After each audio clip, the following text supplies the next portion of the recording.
Welcome in, FG fam, to another episode of the Northern Michigan University Teambuilder Dynasty here on College Football Revamped, NCAA Football 14, and it's our first off-season coming up.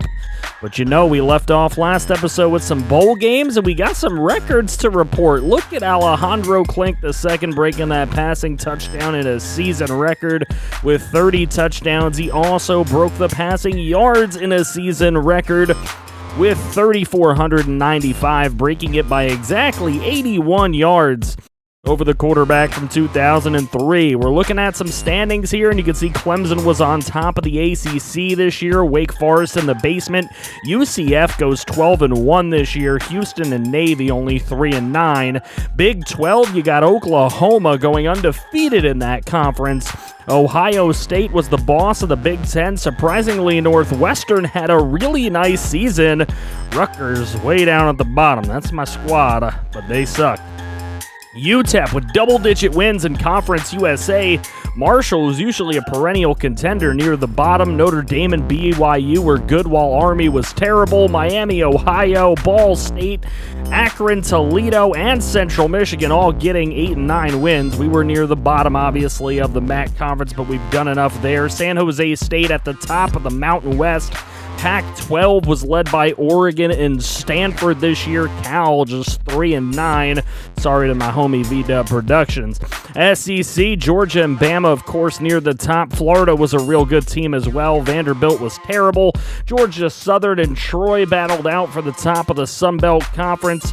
And the Heisman winner is Brad Roberts of Air Force. This is a guy that when you simulate seasons in this game wins a lot of Heismans for whatever reason in the first year in College Football Revamped. Air Force obviously running that option offense. He also gets first team All-NCAA. Spencer Rattler is your first-team All-American quarterback in the NCAA. A guy named Pickle at defensive tackle. You love to see it. Jeremiah Trotter's son, Jeremiah Trotter Jr. at left outside linebacker. But none of our players going to make first-team All-NCAA. All-second-team NCAA. DJ Ukulele, as I like to call him. He might as well have been a ukulele the way he played in real life this year. He wasn't any good. And you can continue looking on throughout, even though Clemson had a really nice season. They had a lot of decent players. We do have an All-NCAA second-team punt returner in Aaron Coe, who's now going to be graduating. Klink, Brewski, and Rigo Ramirez all making the freshman All-American team on the offensive side of the ball. You love to see it because we can grow with those players throughout now. Has Cray on defense and Richard Lutz as well at free safety.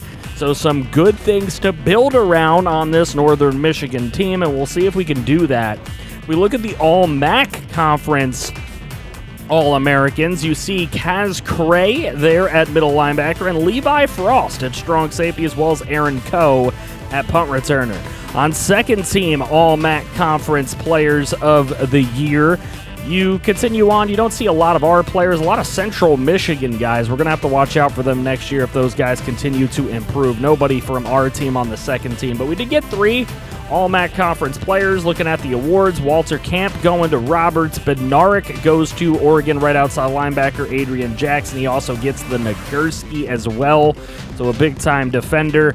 Michael Penix Jr. was a Heisman candidate, gets the O'Brien Award. The Walker, of course, going to the Heisman winner, Brad Roberts of Air Force. Miles Marshall of Indiana, benefiting from those Penix Jr. passes, wins the Biletnikoff. The Mackey goes to Jelani Woods of UVA.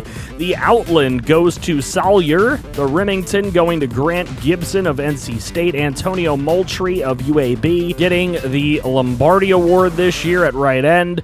Jackson, of course, won a couple awards already, gets the butt kiss. The Thorpe goes to another Oregon player in Michael Wright. The Groza goes to kicker Will Reichard. And the Ray Guy Punter Award goes to Lou Headley. The Jet Rogers Punt Return Award goes to a Michigan player over Aaron Go, unfortunately. So we move into the bowl results of the season, and you can see who's won their bowl game, who hasn't won their bowl game. It's going to go a little fast for me to call out literally every game. You can see BYU in a kill over Miami, Ohio. and that kind of kills the MAC conference prestige there a little bit because Miami, Ohio, one of the bigger teams in our conference. Iowa wins a bowl game, so does Texas A&M. Alabama over Syracuse, was hoping for maybe an upset there. Michigan over LSU, Rose Bowl. Clemson kills Ohio State in the Rose Bowl. Florida over Indiana in the Fiesta Bowl. Sugar Bowl, NC State wins that over Oregon, who had a good season. In the national championship, Georgia with a 31-21 win over Oklahoma. So Georgia wins the championship in real life and right here, so there you go. Alejandro Klink had a 3,495-yard season, 30 touchdowns, 21 picks, so not quite Jameis Winston bad, but, he's definitely got to cut down on the turnovers for sure. Josh Allen in relief, 3 touchdowns, 4 picks. Davis had 2 touchdowns, 2 picks in the time that he was allotted this year. Running the football, we didn't do a whole lot of that very well or very much in general, but Baza Beatson did score 5 TDs. Rigoberto Ramirez was our leading receiver, just coming up 35 yards shy of 1,000. He had 8 touchdowns. Mentor just 4 yards shy of 900 with 8 touchdowns. Brewski was our touchdown leader with 9. Hopefully this receiving core in general is going to improve a good bit going into year number 2, and so will Klink, and that'll definitely help us out. A lot of sacks given up by that offensive line. We definitely look to improve that in recruiting, so we'll see if we can. Hannibal Marbles was our sack leader with 5. Kaz Cray had 4. TNJ had 3. Then there was 1 for Trapp, Van Guten, and Rambo as well. Rambo, of course, having some picks as well. He had 2 deflections himself. Cornelius Jenkins was our deflection leader with 5. Coe, Van Guten, and Cray with forced fumbles. 2 recoveries from Coe, 1 from Frost, and 1 from Alexander. 3 defensive touchdowns this year, Coe, Frost, and Alexander. All in all, not really bad numbers coming from the defense. Better than I actually expected them to be. Our head coach, FG, despite only winning 4 games in 24 in 2 years at NMU, not fired. And as we take a look at the MAC conference, all of the coaching changes going on there, Buffalo just fires literally everybody in attempts to make some big changes there. A lot of general extensions to report, but not a lot of firings except for Buffalo. Aaron Coe is graduating. Sad, sad day. He was a big part of both the offense and the defense, actually. He made a lot of big plays out there on both sides of the football. We get no transfers in, so we're getting no help there. We're going to have to do it all in our own recruiting, and these are the recruits. So our top recruit this year is a kicker, Jason Johnson, overall-wise. We got a JUCO tight end in Clint Long, who's a 76 overall, but our top freshman, who's not a kicker, is defensive end Tim Smith. We also got another tight end, a freshman tight end from College Station, Texas, trying to keep that Texas pipeline going. Eli Francis has decided to go to Hawaii to play his football, but that's no big shake because we did get Aaron McDaniel anyway, so we bring ourselves a pretty good receiver to bring up in the pipeline behind our already talented receiving core. Defensive end J.J. Hartman should help. Outside linebacker Brian Van should be a big addition. Steve Redd is going to be probably an offensive lineman on this squad. We lost Josh Ingram, another defensive end, which isn't a big shake because we did get 2 other defensive ends, but he's going to Central Michigan, so that's definitely something to watch out for. We're going to have to play him every single season. Michael Turner and Eric Vincent should be guys that help on the offensive line for sure. Paul Rivero as an athlete, I'm hoping we can use him at corner. Lawrence Kemp should be a decent middle linebacker coming up through the pipeline, and a defensive tackle, Wes Porter. We're going to need to probably redshirt both of those guys. Eddie Johnson decided not to choose a team. We didn't offer him a scholarship because we had already got our kicker. Ben Henry, Nick Pierce are 2 guys that are developmental, but hopefully they can do some damage in a couple of seasons. Reggie Babcock chooses Vandy over us. Phil Smith chose Notre Dame over us. Keon Frederick and Casey Pope, as well as Brian Lamb, some more developmental guys as well. The cousins from the recruiting episode, Richard Hunter and Edmund Hunter, they both chose different teams and they were not NMU. So Boise State getting Richard Hunter, the outside linebacker, and Edmund Hunter, the other outside linebacker, is actually going to stay in conference at EMU. So we got a rival at CMU and a rival at EMU. Those are 2 things to watch out for in future episodes. And as we take a look, we have the 57th ranked recruiting class in the nation.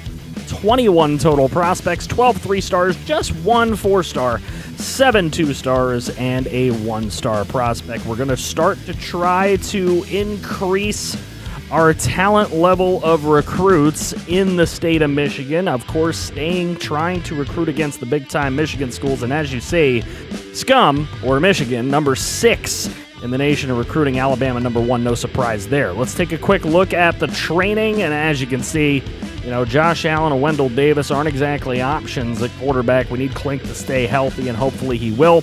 Baza Beatson going up quite considerably there. Hopefully that will definitely help him to truck some dudes and really take over offensively. He needs the offensive line in front as well. Hornsby, Bedgood, Mentor, and Brewski all going up 4 points. I do want to quickly mention that I am going to be giving some extra boost to some players. 2 players on offense and 2 players on defense, and I'll tell you who they are right now. Brewski and Rigoberto Ramirez Jr. are going to get the boost on the offensive side of the ball. Brewski's going to get his so that he can at least be the 3rd receiver on the depth chart. And then Rigo is going to get his so that he is at least equal to the JUCO tight end that we brought in, because he should be our starter, let's be realistic. Over on defense, Kaz Cray is going to get a boost, as well as Sav Rambo is going to get the other boost. And the reason why Sav Rambo is going to get that boost is so that he can, no doubt, be the number 2 corner on the team this year. We're also boosting, I believe, Levi Frost and Christian Klump. Klump's going to get the boost so that we can redshirt our kicker, and I think he got the experience necessary to be a better kicker. You can see Brewski right there already got his boost to a 75 overall. Rigo got his to a 76 overall. I don't think these are super unrealistic considering the seasons that they had. I didn't want to boost them a ton. I don't want to make them OP, but I do want to make them kind of play as they should, because realistically, they would not be having guys start over them. Kaz Cray got his boost to a 77. He's like our main player on the squad now. Sav Rambo is still a 65, and we boosted Levi Frost up to a 76 because as a senior player, he should be one of the best 5 players on the team, and that's really all I was trying to do. And I didn't want to cut Christian Klump, so we wanted to bring him up to 77 overall so he could start at kicker and we can redshirt our other kicker.